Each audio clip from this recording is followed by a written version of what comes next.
টেস্টে নিজেদের সর্বনিম্ন ইনিংসে অল আউটের লজ্জায় ডুবেছে শ্রীলঙ্কা। কেপটাউনে দক্ষিণ আফ্রিকার বিপক্ষে ৪২ রানে গুটিয়ে গেছে লঙ্কান প্রথম ইনিংস। এর আগে প্রথম ইনিংসে ১৯১ রান করেছে দক্ষিণ আফ্রিকা।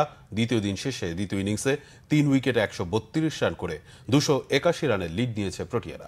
টেস্টে এর আগে শ্রীলঙ্কার সর্বনিম্ন দলীয় ইনিংস ছিল ৭১। ক্যান্ডিতে পাকিস্তানের দুই ফাস্ট বোলার ওয়াকার ইউনুস এবং ওয়াসিম আকরামের তোপে এই লজ্জায় ডুবেছিল লঙ্কান ক্রিকেট। তবে ডারবানে দক্ষিণ আফ্রিকার বোলিংয়ের কোনো জবাবই দিতে পারেনি দ্বীপদেশটির ব্যাটাররা। ব্যাটিংয়ে নেমে ১৬ রানেই ৪ উইকেট হারিয়ে ব্যাকফুটে চলে যায় লঙ্কানরা। সফরকারীদের ব্যাটিং ব্যর্থতা এতটাই প্রকট ছিল যে শেষ ৬ উইকেট হারিয়েছে মাত্র ১০ রানে। দুজন ব্যাটার কামিন্দু মেন্ডিজ এবং বোলার লাহিরি কুমারা ডাবল ফিগারে পৌঁছাতে পেরেছেন। ০ রানে আউট হয়েছেন ৫ জন ব্যাটার। টেস্টে এই প্রথম ৫০-এর নিচে অল আউট হল শ্রীলঙ্কা। দক্ষিণ আফ্রিকান বাঁহাতি পেসার মার্কো ইয়ানসেনের বোলিং তোপেই উড়ে গেছে লঙ্কান ব্যাটিং।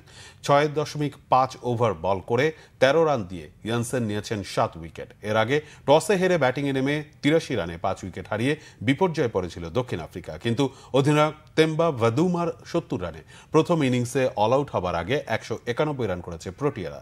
লঙ্কান বোলিংয়ে আসিথা ফার্নান্দো এবং লাহিরি কুমারা নিয়েছেন ৩টি করে উইকেট।